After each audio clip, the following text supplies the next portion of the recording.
కట్టిన చరిత్ర నీది, మాది కాదు. పేదోళ్ళు బతకడం కోసం, పేదింటి బిడ్డలకు ఉపాధి కల్పించడం కోసం 100 రోజుల పని చట్టాన్ని తెచ్చింది. ఈ దేశంలో లక్షలాది ఎకరాల భూములు పంచి ఆత్మ గౌరవాన్ని ఇచ్చింది కాంగ్రెస్. ఆత్మ గౌరవంతో బతకడం కోసం ఇల్లు కట్టించింది కాంగ్రెస్. ఇక్కడ మా సోదరులందరిని అడుగుతున్నా, ఒక్కటన్నా మీ ఊర్లో బీజేపీ ఇల్లు కట్టించిందా? రేపటి నుంచి చూడండి. కట్టించిందా? ఈ బీజేపీ వచ్చిన తర్వాత పేదవాళ్ళు కనీసం వంట చేసుకున్న మా అక్కలు 500 కాంగ్రెస్ ఇచ్చింది అన్నారు కేంద్రంలో గ్యాస్ సిలిండర్. ఈ బీజేపీ వచ్చినాక 1200 పెంచింది. ఇది నీ దోపిడీ. ఈ రోజు మరి 2 కోట్ల ఉద్యోగాలు ఇస్తా అన్నావు, కనీసం ఉద్యోగాలు ఇవ్వడం దేవుడు ఎరుగు. కాంగ్రెస్ ప్రభుత్వం నెహ్రూ కాలం నుంచి ఈనాటి వరకు తెచ్చినటువంటి ప్రభుత్వ రంగ సంస్థలు, ప్రభుత్వ ఉద్యోగాలన్నీ కూడా నీ దోస్తులు ఆదాని అంబానీలకు దోచిపెట్టి కంపెనీలను వాళ్ళకు దోషేసిన చరిత్ర నీది, మాది కాదు. కాబట్టి ఇక్కడ దోపిడీ దొంగలు అంటే బీజేపీ ప్రభుత్వం. ఇప్పటిదాకా దోచుకునే సరిపోదని ఇంకా దోచుకోవడం కోసం 3వ సారి కావాలని అడుగుతున్నారు. కాబట్టి ఇక్కడ సోదరులు ఒక్కటే అడగండి, మీ ఊర్లో సెంట్రల్ గవర్నమెంట్ నుంచి ఉద్యోగాలు ఎంతమందికి వచ్చినాయి, ఉపాధి ఎంతమందికి వచ్చింది? లాస్ట్ కు కాంగ్రెస్ ఇచ్చినటువంటి 100 రోజుల పనిని కూడా ఇవాళ 42 రోజులకు తగ్గించి కనీసం కూలి కూడా పడకుండా చేసినావు.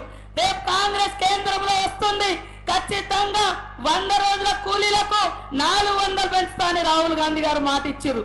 ఇప్పటికే రాష్ట్రంలో ఇచ్చినటువంటి 6 గ్యారంటీలలో మహిళలకు మరి ఇవాళ గ్యాస్ కనెక్షన్ 500కే ఇచ్చి కుటుంబ భారాన్ని తగ్గించినటువంటి ఘనత, 200 యూనిట్ల కరెంటు ఫ్రీగా ఇచ్చినటువంటి ఘనత, ఇవన్నీ కూడా చేస్తుంటే సహించలేక, తట్టుకోలేక కులాల పంచాయతీ, మతాల పంచాయతీ, లాస్ట్ కు మరి కాంగ్రెస్ మీద ఇష్టానుసారంగా మాట్లాడుతున్నటువంటి ఈ మోడీ ఇవాళ చస్తే కూడా పనిచేసేటువంటి దరిద్రులు ఇక్కడ ఎవరు లేరు. పిల్లగారు రాసుకునే పెన్సిల్ గీకే చాక్ మార్క్ మీద కూడా ట్యాక్స్ కట్టినటువంటి చరిత్ర నీది. కానీ కాంగ్రెస్ ఎప్పుడు కూడా పేదల పక్షాన ఉంది, పేదలకు రుణమాఫీ చేసింది, రైతన్నలకు రుణమాఫీ చేసింది, పేదలను ఆదుకున్న తప్ప ఇంకొకటి కాదు. కాబట్టి ఇక్కడ వచ్చినటువంటి సోదరులందరూ కూడా కడియం కావ్య ఒక విద్యావంతురాలు, మరొక రాజకీయ కుటుంబం, ప్రజల కోసం గత 5 సంవత్సరాలుగా అనేక సంక్షేమ కార్యక్రమాల్లో స్వచ్ఛంద సేవా సంస్థల ద్వారా చేసి ప్రజలంటే ఏంటో అవగాహన ఉన్న వ్యక్తి. కాబట్టి మన సీఎం గారు, మన పార్టీ ఆమెకు టికెట్ ఇవ్వడం జరిగింది.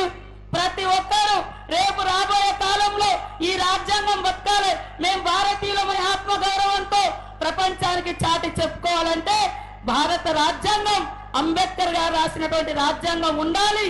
ఆ రాజ్యాంగం ప్రపంచానికి ఆదర్శం. దాన్ని మార్చడం కోసం ఇవాళ 400 సీట్లని మోడీ అడుగుతున్నాడు. కాబట్టి ప్రతి ఒక్కరూ అంకిత భావంతో పనిచేసి కాంగ్రెస్ పార్టీని గెలిపిద్దాం. 34 సంవత్సరాల క్రితం రాజీవ్ గాంధీ గారు ప్రధానమంత్రిగా ఉండి చనిపోయిండు. అప్పటి నుంచి ఇప్పటికీ 3 సార్లు ఈ దేశంలో కాంగ్రెస్ పార్టీ అధికారంలోకి వచ్చింది. కానీ గాంధీ కుటుంబం నుంచి ఎవరు కాలేదు. ఇక్కడ ప్రతి ఒక్కరికి చేతులెత్తి నమస్కరిస్తున్నా. వాళ్ళు ఏ పదవులలో లేకున్నా తెలంగాణ ఇచ్చిరు, కోట్ల మందికి ఇల్లు ఇచ్చిరు, కోట్ల మందికి రాజకీయ అవకాశాలు ఇచ్చిరు, అనేక రకాల సంక్షేమ పథకాలు తీసుకొచ్చారు. ఇప్పుడు నెహ్రూ సిద్ధాంతం, గాంధీ సిద్ధాంతం, ఇందిరమ్మ పాలన కావాలంటే ఖచ్చితంగా ప్రజాస్వామ్య నాయకుడు, పోరాట యోధుడు మన రాహుల్ గాంధీ గారిని ప్రధానమంత్రి చేసుకోవాలంటే ఇక్కడ నిలబడ్డది కడియం కావ్య కాదు, రాహుల్ గాంధీ అనుకోవాలి. ఇక్కడ రేవంత్ రెడ్డి నిలబడ్డది అనుకోవాలి. కాబట్టి ప్రతి ఒక్కరూ ఐక్యంగా కష్టపడి భారీ మెజార్టీనిచ్చి గెలిపియాలని పేరున కోరుకుంటూ